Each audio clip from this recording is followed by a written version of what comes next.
10,000 രൂപയുണ്ട്. എന്റെ ഈശ്വര, എവിടുന്ന ഇത്രയും രൂപ? നിന്റെ കേക്കിന്റെ കാശ് തന്നെയാ ആ ഹിറ്റ്ലർ തന്നതാ. അപ്പൊ ചേച്ചി അവിടെ പോയോ? പിന്നെ പോവാതെ അയാളുടെ റെസ്റ്റോറന്റിൽ പോയി കണക്ക് പറഞ്ഞ് ഞാൻ വാങ്ങിച്ചു. ഞാൻ ആരാ മോള്?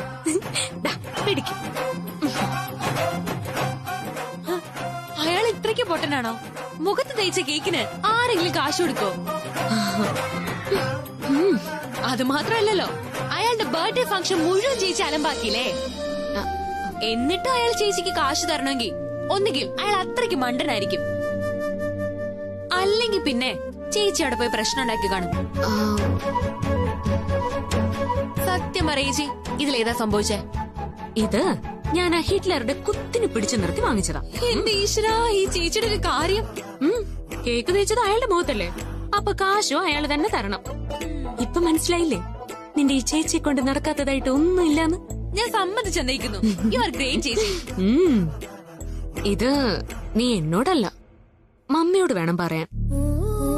എന്നിട്ട് ഇനിയെങ്കിലും എന്നെ കൊണ്ട് ഒരു കാര്യവും ചെയ്യാൻ പറ്റില്ലെന്ന് പറയരുതെന്നും പറയണം. അമ്മയുടെ കാര്യം ചേച്ചിക്ക് അറിയില്ലേ? തോന്നുന്നൊക്കെ വിളിച്ചു പറയും. അല്ലാതെ എന്റെ ചേച്ചിയോട് സ്നേഹം ഇല്ലാഞ്ഞിട്ടൊന്നും അല്ല. പക്ഷെ ഇത് കേൾക്കുമ്പോ അമ്മയ്ക്ക് സന്തോഷാവും. അത് മാത്രമേ ഈ ചേച്ചിയുടെ ആഗ്രഹം. നിങ്ങളെല്ലാവരും എപ്പോഴും സന്തോഷായിട്ടിരിക്കണം. അത് കണ്ടാ മതി ഈ ചേച്ചിക്കും സന്തോഷവും. ചേച്ചി, പലപ്പോഴും എനിക്ക് വേണ്ടി അമ്മയുടെ വഴക്ക് കേൾക്കുന്നത് നീയല്ലേ?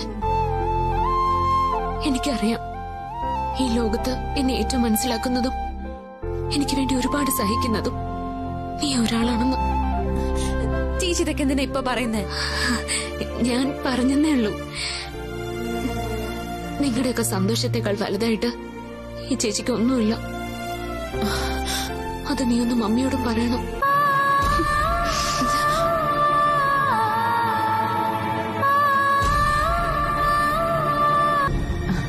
എന്തിനാ ഇവിടെ ഇങ്ങനെ ഒറ്റയ്ക്ക് വന്ന് നിൽക്കുന്നെ? അമ്മ വിഷമിക്കണ്ട, എല്ലാം ശരിയാകും. 15 ദിവസം എന്ന് പറഞ്ഞ 360 മണിക്കൂർ മാത്രം. അതിനിടയിൽ അവൻ പറഞ്ഞ പോലെ ഒരു കല്യാണം. അമ്മ അതൊന്നും ആലോചിച്ച് മനസ്സ് പുണ്ണാക്കണ്ട. അതിനു വേണ്ടതെല്ലാം ഞങ്ങൾ പ്ലാൻ ചെയ്ത് കഴിഞ്ഞു. DK പറഞ്ഞ ദിവസത്തിനുള്ളിൽ തന്നെ ഈ കല്യാണം നമ്മൾ നടത്തും.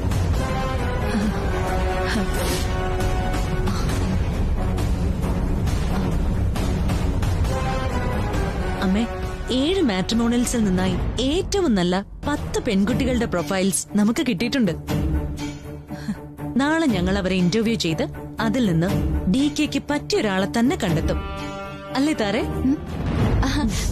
അതെ അതെ. സംശയം ഉണ്ടെങ്കിൽ അമ്മയും നാളെ ഞങ്ങളുടെ കൂടെ പോന്നുള്ളൂ. അത് വേണ്ട, നിങ്ങൾ തന്നെ സെലക്ട് ചെയ്താൽ മതി. നിങ്ങളെ എനിക്ക് വിശ്വാസമാണ്. നിങ്ങൾ എന്ത് ചെയ്താലും അതെന്റെ മോന്റെയും ഈ വീടിന്റെയും നന്മയ്ക്ക് വേണ്ടി മാത്രമായിരിക്കുമെന്ന് ഈ അമ്മയ്ക്കറിയാം. അതുകൊണ്ട് നിങ്ങളുടെ തീരുമാനം തന്നെയാ എന്റെയും തീരുമാനം.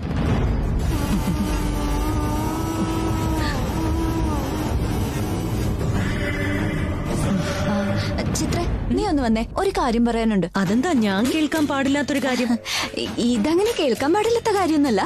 എന്റെ മുഖത്തൊരു ക്രീം ഇട്ടിരുന്ന കാര്യം. നീ മാടി വാ.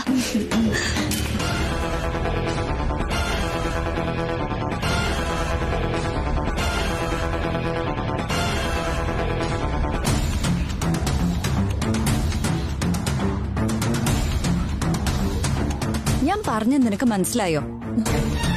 ഇക്കാര്യത്തിൽ നീ എന്നെ സഹായിച്ചേ പറ്റൂ. അത് വേണോ താരേച്ചി? ആരെങ്കിലും അറിഞ്ഞാൽ അത് വലിയ കുഴപ്പമാവും. ആരും ഒന്നും അറിയില്ല. അതിനു വേണ്ടതൊക്കെ ഞാൻ പ്ലാൻ ചെയ്തിട്ടുണ്ട്. ഇന്റർവ്യൂ സമയത്ത് നീ ഞാൻ പറയുന്ന പോലെ ചെയ്താൽ മാത്രം മതി. അതൊക്കെ ഞാൻ ഏറ്റു. പക്ഷെ പിന്നീട് അതിന്റെ പേരിൽ എന്തെങ്കിലും കുഴപ്പമുണ്ടായാ അതിന്റെ ഉത്തരവാദിത്വം തന്നെ ഏറ്റോണം. എനിക്കത്രേ പറയാനുള്ളൂ. അതൊക്കെ ഞാൻ ഏറ്റു. നീ ചെല്ല്, ഞാൻ അവളെ ഒന്ന് വിളിച്ച് വിവരം പറയട്ടെ.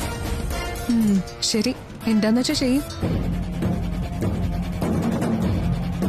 ഭഗവാനെ, ഈ ഓഡീഷനിൽ എനിക്ക് ജയിച്ചേ പറ്റൂ. സീതയുടെ വേഷം ചെയ്ത് എല്ലാവർക്കും മുന്നിലും എനിക്ക് തെളിയിക്കണം എന്നെ കൊണ്ട് എന്തും ചെയ്യാൻ പറ്റുമെന്ന്.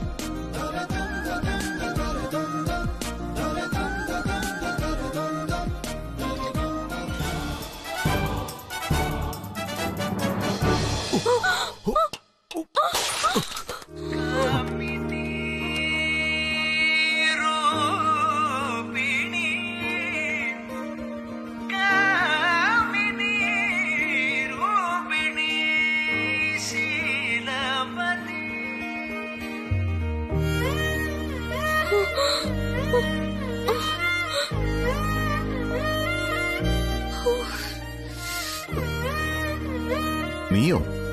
അതെ, ഞാൻ തന്നെ. നീ എന്നെ ശല്യപ്പെടുത്താൻ വേണ്ടി മനഃപൂർവ്വം ഒരിയും കിട്ടി ഇറങ്ങിയാണോ? ഇഡിയറ്റ്. എടോ ഹിറ്റ്ലറെ, ഈ അമ്പലത്തിന്റെ മുറ്റത്തായതുകൊണ്ട് ഞാൻ ഇതിന് മറുപടി പറയുന്നില്ല കേട്ടോ. താൻ ഈ അമ്പലത്തിൽ വരുമെന്ന് ഞാൻ എന്താ മുൻകൂട്ടി അറിഞ്ഞു വെക്കണോ? അതെ, അമ്പലമുറ്റത്ത് പ്രാർത്ഥനയെ വേണ്ടത്, അല്ലാതെ കാണുന്നവരൊക്കെ ഇഡിയറ്റ് എന്നൊക്കെ വിളിച്ചാലുണ്ടല്ലോ. താൻ വിവരം അറിയും പറഞ്ഞേക്കാം. ആ, നിന്റെ നാക്കിന്റെ നീളം നാഷണൽ ഹൈവേ പോലെയാണെന്ന് എനിക്ക് മനസ്സിലായി. ആ, അതുകൊണ്ട് തനിക്ക് ദോഷമൊന്നുമില്ലല്ലോ.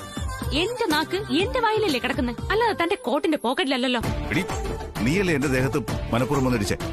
ഓ, ഇത്രയ്ക്ക് തലതെറിച്ചൊരുത്തിയെ ഞാൻ ഈ ജന്മത്ത് കണ്ടിട്ടില്ല. അയ്യടാ, എങ്കിൽ കണക്കായി പോയി. Stop it. ആദ്യം മര്യാദയ്ക്ക് തറയിൽ നോക്കി നടക്കാൻ പഠിക്കണം, അല്ലാതെ മറ്റുള്ളവർക്ക് ശല്യമായിട്ട് ജീവിക്കരുത്. എന്തിനാണ് ഇങ്ങനെ ഉണ്ടക്കണ്ണ് വെച്ച് നോക്കുന്നേ? എന്റെ കണ്ണിനെ കുറ്റം പറഞ്ഞോണ്ടല്ലോ ഒരു ഹിറ്റ്ലർ വന്നിരിക്കുന്നു. ആദ്യം എന്റെ പിറന്നാള് നശിപ്പിച്ചു, പിന്നെ സുപ്രിയയുടെ കത്ത് നീ മനഃപൂർവ്വം കൊണ്ടുപോയി.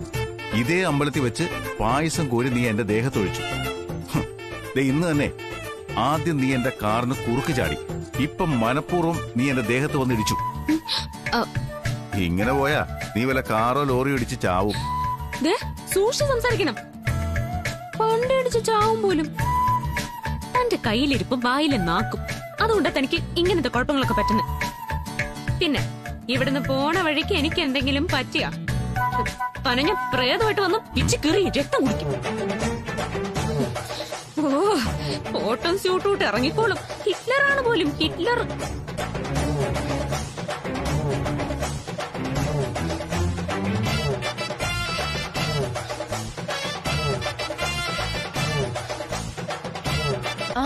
അവിടെ എടുക്കാൻ പറ്റുമോ? ഓക്കെ.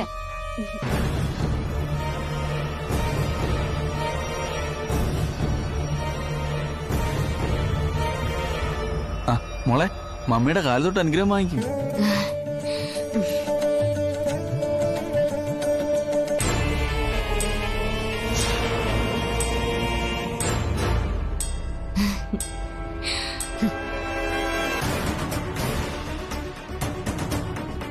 അമ്മ എന്തിനാ ഇങ്ങനെ അനുഗ്രഹിക്കുന്നേ? ഇതിനേക്കാൾ നല്ലതേ 4 ചീത്ത പറഞ്ഞു വിടുന്നതാ. എനിക്ക് ഇങ്ങനെയൊക്കെ പറ്റത്തുള്ളൂ. ഒരു കാര്യവും മര്യാദയ്ക്ക് ചെയ്യാൻ അറിയാത്ത ഇവക്കൊക്കെ ഈ അനുഗ്രഹം തന്നെ ധാരാളോ. ഇനി അവിടെ ചെന്ന് ആരുടെയൊക്കെ നെഞ്ചത്തൊട്ടാ കേറാൻ പോകുന്നതെന്ന് ആർക്കറിയാം. ഇത്രയും പരിഹാസം വേണോ ആശാലത്? അച്ഛാ, വേണ്ട. മമ്മി എത്ര വേണമെങ്കിലും പരിഹസിച്ചോട്ടെ, എനിക്കതിൽ വിഷമമൊന്നുമില്ല. മമ്മി ഏതെങ്കിലും ഒരു ദിവസം മമ്മിയുടെ മൂത്ത മോളെ പറ്റി മമ്മി അഭിമാനത്തോടെ സംസാരിക്കും. പെറ്റ വയറും പോറ്റിയ കൈകളും രണ്ടാണെന്ന് ഞാൻ ഒരിക്കലും കരുതിയിട്ടില്ല. മമ്മിയുടെ മോള് തന്നെയാ ഞാൻ. എന്നെ കൊണ്ട് ചെയ്യാൻ പറ്റാത്തതായി ഒന്നുമില്ലെന്ന് ഞാൻ തെളിയിക്കും.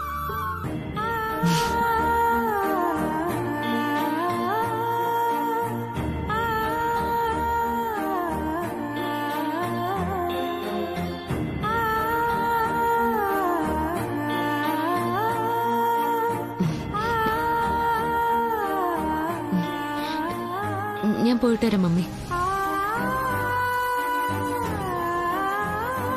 അച്ഛാ.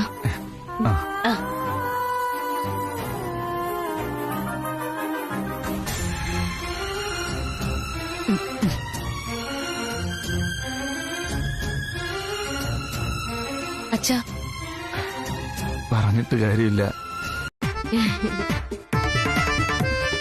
ഇതെന്താ മാസ്ക് ഒക്കെ വെച്ച്? അതൊന്ന് മാറ്റി മുഖം ഒന്ന് കാണട്ടെ. അയ്യോ, അത് പറ്റില്ല. ഞാൻ മാസ്ക് മാറ്റിയാലേ അതിന്റെ കുഴപ്പം നിങ്ങൾക്ക് തന്നെയാ. അതുകൊണ്ടാ അത് വേണ്ട. ഞങ്ങൾക്ക് എന്ത് കുഴപ്പം? കണ്ടെയ്ൻമെന്റ് സോണിന്റെ തൊട്ടടുത്തുനിന്നാ ഞാൻ വരുന്നേ. അപ്പൊ നിനക്ക് കൊറോണ ഉണ്ടോ? ഇല്ലില്ല. പക്ഷേ ഞാൻ കാരണം നിങ്ങൾക്ക് ആർക്കും ഒരു ആപത്ത് വരരുതല്ലോ, അതുകൊണ്ട് സാമൂഹിക അകലം പാലിക്കാന്ന് വെച്ചതാ. മാസ്ക് വെച്ചാ സേഫ്റ്റിയും കിട്ടുമല്ലോ. എന്താ നിങ്ങളുടെ പേര്? ജോ അല്ല, ജാനകി. ജാനകി ജാനകി. ഇതെന്താ നീ ഇങ്ങനെ ഒരു വേഷത്തിൽ ഇന്റർവ്യൂവിന് വന്നത്? ഒരുമാതിരി ആശ്രമകന്യകയെ പോലെ. സീതയുടെ വേഷം ഇതായിരുന്നല്ലോ. ആ വേഷത്തിൽ വന്നാ നിങ്ങൾക്ക് ഇഷ്ടപ്പെടുമെന്ന് കരുതി ഞാൻ. Character good character. Thank you. അത് ശരി, അപ്പൊ നീ സ്വയം സീതയാണെന്നാണോ വിചാരിച്ചിരിക്കുന്നത്? അയ്യോ അല്ലല്ലല്ല, ലോകത്ത് സീത ഒന്നേ ഉള്ളൂ, അത് രാമന്റെ സീതയാ.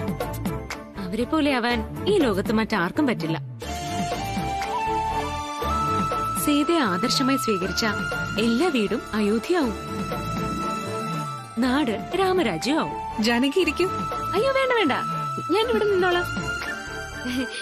ഇനി അടുത്തെങ്ങാനും ഇരുന്നിട്ട് അസുഖം വന്നിട്ട് പിന്നെ പറഞ്ഞിട്ട് കാര്യമില്ലല്ലോ, അതുകൊണ്ടാ. ശരി, ഞാൻ നിന്നോടൊരു ചോദ്യം ചോദിക്കാം. ചോദിച്ചോളൂ. ഭർത്താവിനെ കുറിച്ച് എന്താ ജാനകിയുടെ സ്വപ്നം? ഭർത്താവ് എന്നാൽ ശ്രീരാമനെ പോലെ ഇരിക്കണം. സ്വന്തം അമ്മയെ എല്ലാവരും ബഹുമാനിക്കും. പക്ഷേ രാമൻ അത് മാത്രമല്ല ചെയ്തത്. പെറ്റമ്മയെ പോലെ തന്നെ രണ്ടാനമ്മയും ബഹുമാനിച്ചു, ആദരിച്ചു. അത്രയും മഹത്തരമായ വ്യക്തിത്വത്തിനുടമയാണ് രാമൻ. അതുപോലെ ഒരു ഭർത്താവിനെ വേണമെന്ന് ഏത് സ്ത്രീ ആഗ്രഹിക്കാത്തത്? സ്ത്രീകളെ ഇത്രയേറെ ബഹുമാനിക്കുന്ന ഒരാള് സ്വന്തം ഭാര്യയെ എങ്ങനെ സംരക്ഷിക്കുമെന്ന് ഞാൻ പറയേണ്ട കാര്യമുണ്ടോ? ഓരോ സ്ത്രീയും സ്വന്തം ഭർത്താവിൽ ശ്രീരാമനെ കാണാൻ ശ്രമിച്ചാൽ മതി. ആദർശ ദാമ്പത്യം എല്ലാ വീട്ടിലും ഉണ്ടാവും. സുഖത്തിലും ദുഃഖത്തിലും ഭർത്താവിനൊപ്പം നിൽക്കുന്നതാണ് ഭാര്യയുടെ സന്തോഷം എന്നതിന് സീതാരാമന്മാരെക്കാൾ വലിയൊരു ഉദാഹരണം വേറെയില്ല. ഭർത്താവിന്റെ കൂടെ വനവാസം പോലും സീതയ്ക്ക് സ്വർഗതുല്യായിരുന്നില്ലേ? പറഞ്ഞതൊക്കെ ശരി തന്നെ. നീ ഈ പറഞ്ഞതൊക്കെ എങ്ങനെ തെളിയിക്കാൻ കഴിയും? സീതയുടെ സ്വഭാവത്തിലുള്ള പെണ്ണ നീയെന്ന് ഞങ്ങൾ എങ്ങനെ വിശ്വസിക്കും? ഒരു മിനിറ്റ്.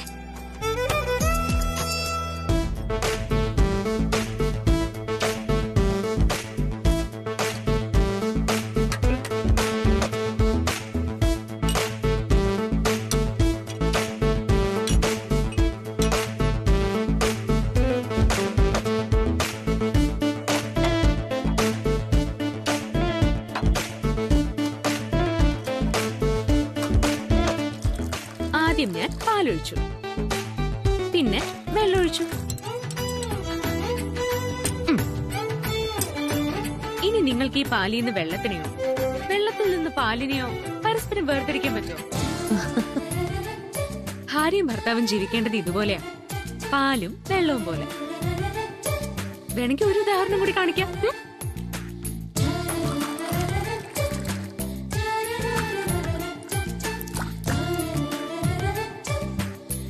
ഈ കപ്പിലെ വെള്ളം ഭർത്താവാണ്, ചായപ്പൊടി ഭാര്യ. ഭർത്താവിന്റെ സ്നേഹത്തിൽ കുതിർന്ന് ഇരുവരുടെയും നിറം തന്നെ മാറി. ഇതിനെയും പരസ്പരം വേർതിരിച്ചെടുക്കാൻ കഴിയില്ല. ഒരു മിനിറ്റ്. ഇനിതാ ഇതുപോലെ കുറച്ച് മധുരം കൂടി ചേർത്താലോ? ദാമ്പത്യം മാത്രല്ല, ആ കുടുംബം ആകെ മധുരമുള്ളതാവും. നിങ്ങൾ പൊയ്ക്കോളൂ, ഇഷ്ടപ്പെടുകയാണെങ്കിൽ ഞങ്ങൾ അറിയിച്ചോളാം. മിണ്ടാതിരിക്കടി, ഇനി വായ തുറക്കരുത്. ഒരു ഫോട്ടോ എടുത്തിട്ട് നിങ്ങൾക്ക് പോകാം, കൂടെ നമ്പറും ഏൽപ്പിക്കണം. തീർച്ചയായിട്ടും. അയ്യോ താങ്ക് യു.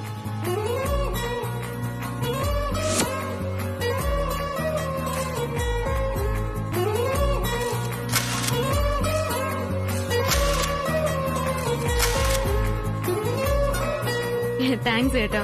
ശരി എന്നാ.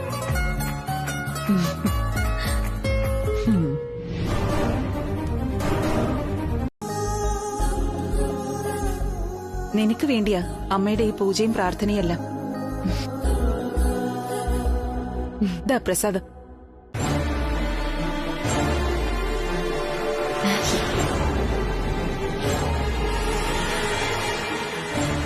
Thanks mummy. എനിക്ക് ഓഡിഷൻ കിട്ടാൻ വേണ്ടിയിട്ടല്ലേ മമ്മി ഈ പൂജയൊക്കെ നടത്തിയത്. നല്ല മനസ്സോടെ മമ്മി പ്രാർത്ഥിച്ചാ എനിക്കത് കിട്ടും, ഉറപ്പുണ്ട്. പ്രസാദം താ മമ്മി. ആ ചേച്ചി രാവിലെ തന്നെ എഴുന്നേറ്റോ? അതുകൊണ്ട് മമ്മി ഇന്ന് ആദ്യം എനിക്ക് പ്രസാദം തരാൻ പോകുന്നത്. അത് കൊള്ളാം. അമ്മ എന്തെങ്ങനെ നോക്കുന്നേ? ചേച്ചിക്ക് പ്രസാദം കൊടുക്കമ്മേ. ആഹാ താ താ മമ്മി.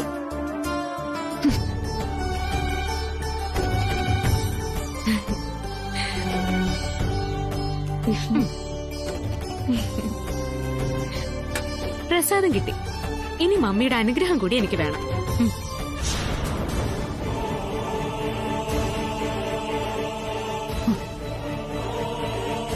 നിന്റെ പ്രവൃത്തി കൊണ്ട് മറ്റുള്ളവർ നിന്നെ പാതാളത്തിലേക്ക് ചവിട്ടി താഴ്ത്താൻ ഞാൻ നിന്റെ തലയിൽ കൈവച്ച് അനുഗ്രഹിക്കാടി. ഇതെന്താ ഇൻട്രോ ചേച്ചി? ഇത് ഞാൻ തന്നെ റെക്കോർഡ് ചെയ്ത് വെച്ചതാ. എങ്ങനെയുണ്ട്? കൊള്ളാവാ? സൂപ്പർ.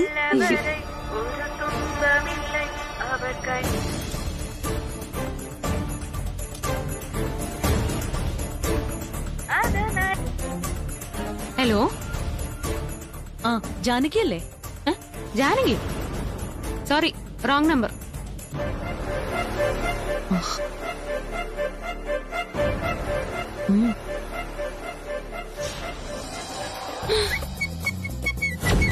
എന്താ നിങ്ങളുടെ പേര്? ജോ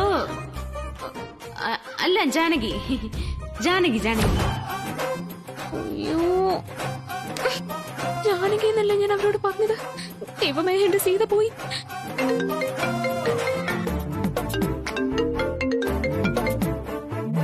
അയ്യോ,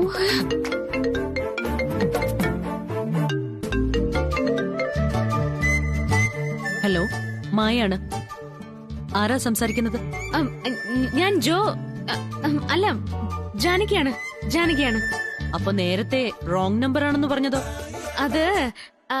അത് പിന്നെ വേറൊരു സീരിയൽ കമ്പനിക്കാരൻ എന്നെ വിളിച്ചിട്ടുണ്ടായിരുന്നു. അവര് ശൂർപ്പണകയുടെ വേഷം തരാന്നാ പറഞ്ഞത്. ഞാനത് അഭിനയിക്കില്ലെന്ന് പറഞ്ഞിട്ടും അവരെന്നെ വിടുന്നില്ല. അവരാണെന്ന് കരുതിയാ? സോറി.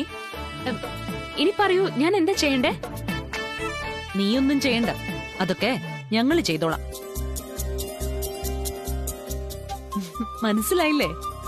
എന്ന് വെച്ചാൽ നിന്റെ ഫോട്ടോ കാണേണ്ടവര് കണ്ടു കഴിഞ്ഞു. എന്നിട്ട് അവരെന്ത് പറഞ്ഞു മാഡം?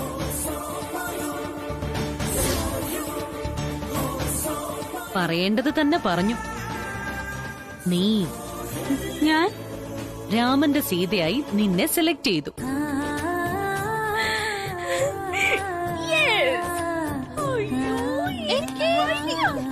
എന്താ കാര്യം?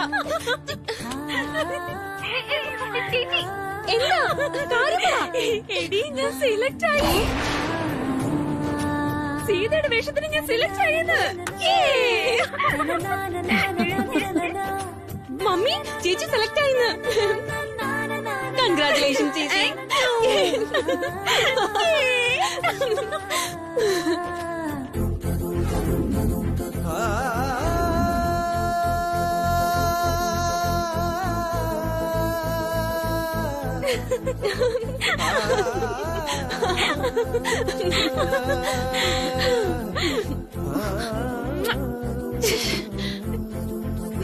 മമ്മിയുടെ പ്രാർത്ഥന ഫലിച്ചു.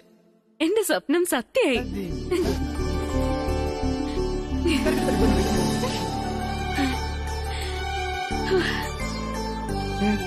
നിന്റെ ഫോൺ. Thanks mummy.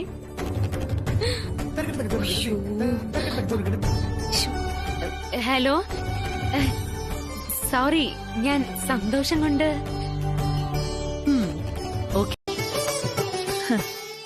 ഈ കാലത്ത് ഇങ്ങനെ ട്രഡീഷണൽ ആയൊരു പെൺകുട്ടിയെ കാണാൻ പോലും കിട്ടില്ല. ഭാര്യ എന്നാൽ സീതയെ പോലെ ഇരിക്കണം പോലും, ഭർത്താവ് ശ്രീരാമനെ പോലെയും. ഇതൊക്കെയാ ഭർത്താവിനെ കുറിച്ചുള്ള അവളുടെ സങ്കല്പം. റിയലി? നമ്മുടെ ഭാഗ്യം. Or home luck.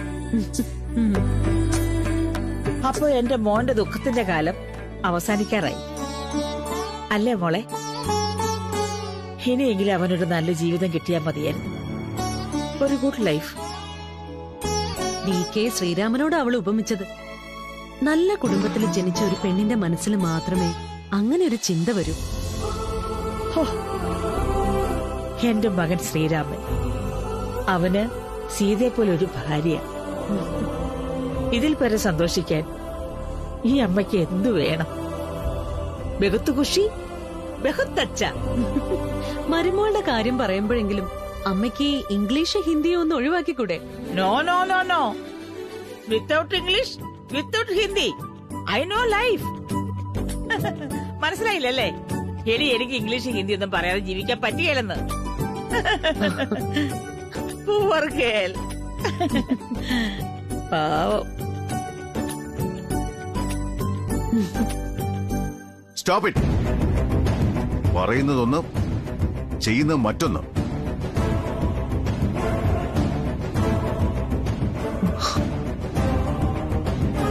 മടിയൻ മല ചുമക്കുമെന്ന് പറയുന്ന പോലെയാ നിങ്ങൾ 3 പേരുടെയും കാര്യം. സ്വന്തം ഉത്തരവാദിത്തങ്ങൾ സമയത്ത് ചെയ്തു തീർക്കാനുള്ള ബോധം ഇനിയും നിങ്ങൾക്കുണ്ടായിട്ടില്ല. കൗണ്ടറിലെ ക്യാഷ് ബാങ്കിൽ ഡെപ്പോസിറ്റ് ചെയ്യാൻ പറഞ്ഞിട്ട് 3 ദിവസമായി. എന്തുകൊണ്ട് നീ അത് ചെയ്തില്ല? പുതിയ പ്രോജക്റ്റിനെ കുറിച്ച് നിന്നോട് ഞാൻ പറഞ്ഞിട്ട് എത്ര നാളായി ഗോകുൽ? അത് താമസിപ്പിച്ചതിന്റെ കാരണം നീ ഇതുവരെ എന്നോട് പറഞ്ഞിട്ടില്ല. വൈ? DK റെസ്റ്റോറന്റ് ഗ്രൂപ്പിന്റെ മുഴുവൻ മേൽനോട്ടം നിനക്കല്ലേ ശ്രീറാം? എന്നിട്ടും നീ അതൊന്നും ശ്രദ്ധിക്കാത്തത് കഷ്ടമാണ്.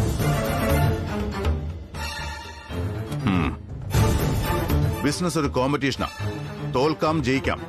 പക്ഷേ കഴിവുകേട് കൊണ്ട് ഒരു ബിസിനസ് നശിച്ചു പോകുന്നതിനേക്കാൾ വലിയ നാണക്കേട് വേറെ ഇല്ല ശ്രീറാം. അതിലും നല്ലത് മരിക്കുന്നതാണ്. എല്ലാം കൂടി ഇട്ടുകൊണ്ട് പോകുന്നത് തന്നെ ഒരു കഷ്ടപ്പാടാ. അപ്പൊ ശരി, പോയിട്ട് വരാവേ.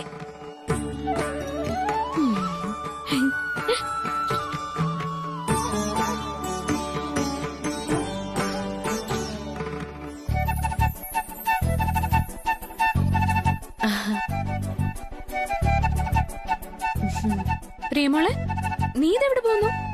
പുറത്തു പോകുന്ന കാര്യം ഇതുവരെ നീ എന്നോട് പറഞ്ഞില്ലല്ലോ. അത് പിന്നെ എനിക്ക് പുറത്തു പോകേണ്ട ഒരു അത്യാവശ്യം ഉണ്ടായിരുന്നു. ഇപ്പഴാ ഞാനത് ഓർത്തത്. എന്നാ പിന്നെ നമുക്ക് ഒരുമിച്ചങ്ങ് പോവാം. നിന്നെ ഞാൻ സ്കൂട്ടറിൽ കൊണ്ടുവിടാം. അയ്യോ വേണ്ട വേണ്ട, അത് ശരിയാവില്ല. ഞാനേ ഒരു ഓട്ടോ പിടിച്ച് പൊക്കോളാം. അതെന്താ ശരിയാവാത്തെ? ഞാൻ കൂടെ വന്ന എന്തെങ്കിലും കുഴപ്പമുണ്ടോ? ഏയ്, എന്ത് കുഴപ്പം? പക്ഷെ ഞാൻ ചേച്ചിയുടെ വഴിക്കല്ല. അതിന് നീ എന്തിനാ ഇങ്ങനെ പരിഭ്രമിക്കുന്ന? ഏയ്, ഒന്നുമില്ല.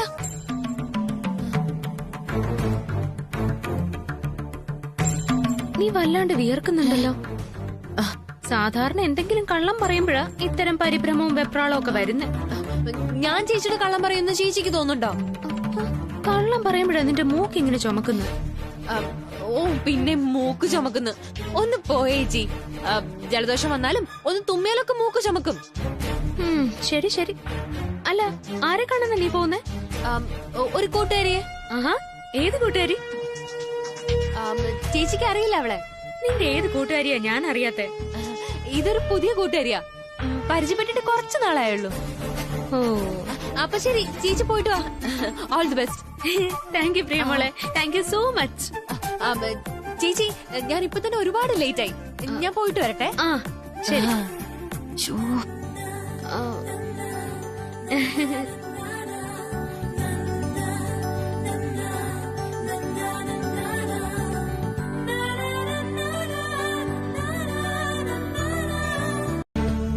DK പഠിപ്പിച്ച അച്ചടക്കത്തിന്റെ വില എത്ര വലുതായിരുന്നെന്ന് എനിക്കിപ്പോഴാ മനസ്സിലായത്. ഇവൻ പറഞ്ഞതൊക്കെ DK വല്ലാതെ മുറിവേൽപ്പിച്ചിട്ടുണ്ടെന്ന് ഞങ്ങൾക്കറിയാം. ചെയ്തത് തെറ്റാണെന്ന് മനസ്സിലായ അത് തിരുത്താൻ മടിക്കരുതെന്ന് പഠിപ്പിച്ചതും DK അല്ലേ? ഞങ്ങൾക്ക് വേണ്ടി DK കഷ്ടപ്പെട്ടതെല്ലാം ഒരു നിമിഷം കൊണ്ട് ഞാൻ മറന്നുപോയി. ഞാൻ നന്ദിയോട് കാണിച്ചു. I am sorry. എന്നോട് ക്ഷമിക്കണം.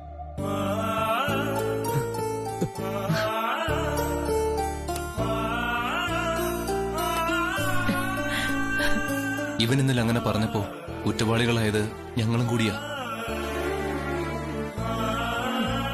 ഈ വീടിന് ഞങ്ങൾക്കും DK തന്ന തണലും വെളിച്ചവും എത്ര വലുതാണെന്ന് ഇവൻ ഒരിക്കലും മറക്കരുതായിരുന്നു. കാഴ്ചയുടെ മൂല്യം അറിയണമെങ്കിൽ കണ്ണിൽ ഇരുട്ട് വേണം. ഞങ്ങളുടെയൊക്കെ ജീവിതത്തിലെ വെളിച്ചം നിങ്ങൾ തന്നെയാണ് DK. കണ്ടില്ലേ അമ്മേ, ഇതാണ് DKയുടെ കുട്ടികൾ. തെറ്റുപറ്റിയാൽ തിരുത്തും.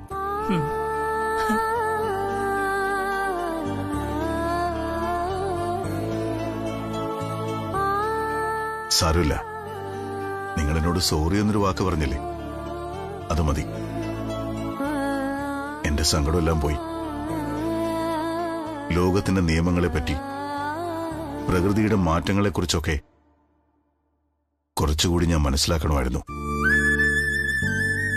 ഓരോരുത്തരും ഈ ലോകത്ത് സ്വതന്ത്ര വ്യക്തികളാണ്. ആ സ്വാതന്ത്ര്യം തടയപ്പെടുന്നുവെന്ന് തോന്നിയാൽ ചിലപ്പോ ചോദ്യം ചെയ്യും. അതെനിക്കിപ്പോഴാ മനസ്സിലായത്. എന്റെ ലോകം നിങ്ങളൊക്കെയാടാ. ഞാൻ ക്ഷമിച്ചില്ലെങ്കിൽ പിന്നെ നിങ്ങളോട് ആരാ ക്ഷമിക്കുന്നേ? ജാനകി വരുമ്പോ നേരെ കിച്ചണിലേക്ക് പറഞ്ഞുവിടാം. അവര് തമ്മിൽ സംസാരിക്കാൻ നല്ല സ്ഥലം കിച്ചൺ തന്നെയാ.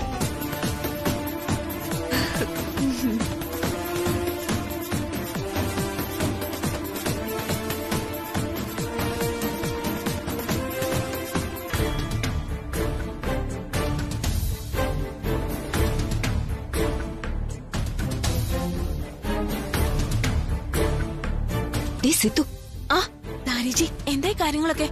ഡിക്ക് വന്നോ? അതൊക്കെ സമയമാകുമ്പോ വന്നോളും. അപ്പൊ പിന്നെ എന്താ ചേച്ചിയുടെ പ്ലാൻ?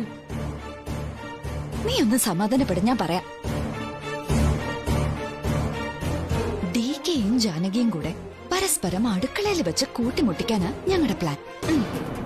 ആ ജാനകി അവിടേക്ക് വരുമ്പോഴേക്കും ഞാൻ ഏർപ്പാടാക്കിയ ആൾ അവളുടെ പിന്നിലേക്ക് ഒരു ട്രോളി തള്ളിവിടും. ആ ട്രോളി വന്നിടിച്ച് അവള് ഡികെ കാണുന്നതിന് മുൻപ് താഴെ വീഴും. ഉടൻ തന്നെ ഞാൻ അവിടെ ചെന്ന് മറ്റാരും കാണാതെ അവളെ ആശുപത്രിയിലേക്ക് മാറ്റും. ആ സമയം കൊണ്ട് നീ ഡിക്കയുടെ മുന്നിലെത്തി അയാളെ കാണണം. സെലക്ട് ചെയ്ത ആള് നീയാണെന്ന് പറയണം. ഓ, ചേച്ചിക്ക് ഇത്രയും ക്രിമിനൽ ബുദ്ധി ഉണ്ടായിരിക്കുന്ന ഞാൻ വിചാരിച്ചില്ല. ഒന്ന് ശ്രമിച്ചാ ഒരു ഗാങ് ലീഡർ ആവാനൊക്കെ പറ്റും. ആ ചാൻസ് കിട്ടാത്തോണ്ടല്ലേ മോളെ. ഒരവസരം വരട്ടെ, ഞാൻ തകർക്കും. നീ വക്കാതെ നടക്കുന്ന ലൊക്കേഷനിലേക്ക് പോവാ.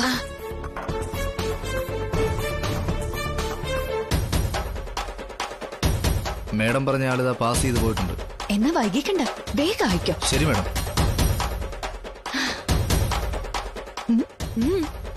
വരുന്നുണ്ട്.